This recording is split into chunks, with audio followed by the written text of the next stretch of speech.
used to live in Fairfield, Iowa. Oh, Fairfield, It's a short distance from Riverside, Iowa, where Captain Kirk will supposedly be born in the... Can you ever forgive me? You know about Riverside, Iowa? Oh, I'm going to tell you about it. Go ahead. Oh, well, I actually, it was the subject of a movie that you shot. Yes, called Invasion, Iowa. Invasion, Iowa, yes. And my Star Trek club and I have watched this film. What do you think of it? I think that the town needed to develop a quick sense of humor because they were being roasted. They took it rather seriously, didn't they? They took it. So let me tell you the premise of Invasion, Iowa. Two guys come to me. I'm sitting around somewhere. It's two complete strangers. So we got an idea for a television show. You buy a town, and then you manipulate the people in the town. That sounds awful, you know. Wait a minute. What happens if we go into a town and we pretend? I'm saying this now to the two guys, and we pretend to shoot a movie.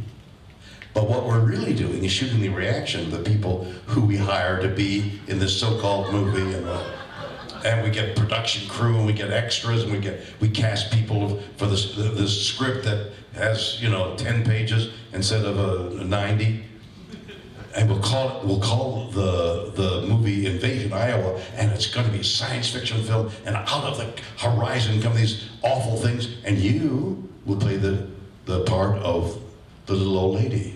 It's a character role. Stand up. And turn around. This is a character role, okay? Invasion, Iowa, you're gonna play the little old lady who deals a death blow to the alien with a scarf. You're gonna wrap the scarf, do it to, what's your name, handmaiden? Lee Starshine. Lee? Yes. Wrap attack her with that, because she's an alien. There you go. That's it. Fine. That's it. Good. Pull. Stop. Perfect. Cut. You were wonderful.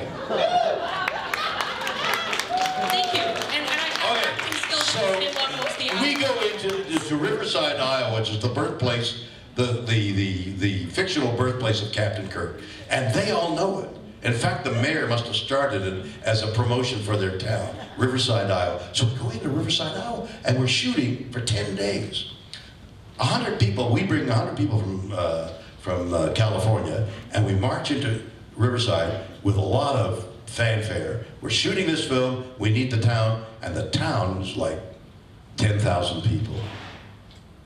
They all cooperate. In fact, they cooperate so much that they start to befriend us. And I don't know whether you saw The Spy or read the book, The Spy Who Came In From the Cold. It's the spy who's undercover, who befriends the people he's about to betray, and the agony, the anguish of the people, of the spies like us. We had to be debriefed every morning and every evening. When we finished, we'd all meet in a hotel room, and we'd sit around. Oh my God, this guy's my best friend, and in 10 days' time, we're going to have to tell the truth. It was hysterical. We were filming all of it, both our anguish and their joy, and finally the last dinner where we sat in a big U, as many as these people for the last dinner, and we said, you know, this movie we're shooting, it's not a movie. What?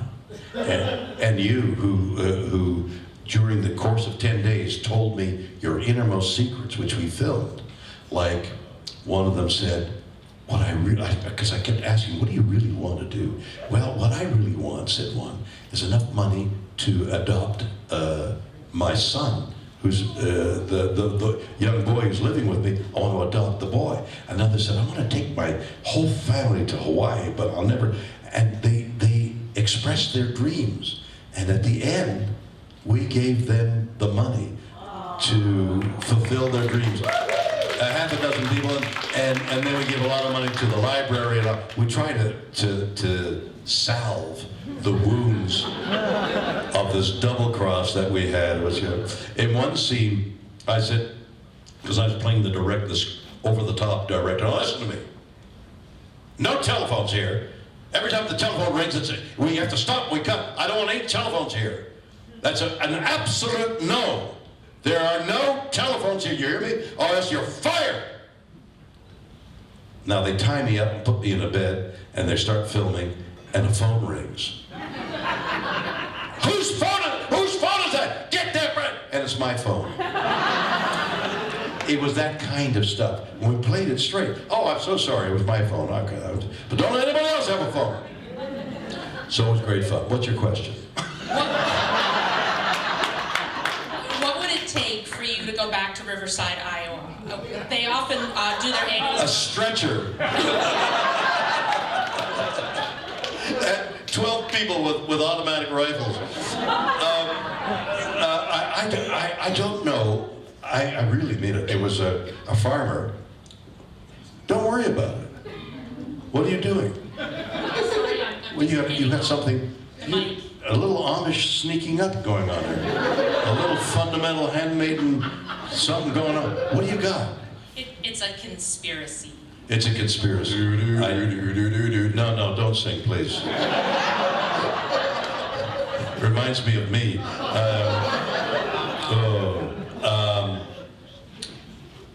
Where were we? What was your question? I asked you. You already explained. Okay, so when I go back, what would it take to get Riverside? I hope that those people that we fooled and then tried to make amends have forgiven me, because it was pretty mean. Because we got I've over the years evolved, as against developed, a knack for getting people, drawing people out. I'm genuinely interested in people. I want to know, what do you think and what I said. So I had an interview show called Raw Nerve, which I did for 3 years, and I got people to tell me things that they ordinarily wouldn't tell. And they do that because I do not present a threat. I'm not going to use the information to harm you. I'm just genuinely, oh, Jesus, that hurt. I'm genuinely interested. Is there a dentist in the crowd? I'm genuinely interested in your story, and you can tell it. I'm not doing it to get some kind of angle on the story. I want to hear what you have to say. So I was able to draw these people out, and we established a real relationship. So you can imagine how badly everybody felt at the end of this glorious idea. When it came time to part, it was really tough. So no, I won't be going to Riverside for a while.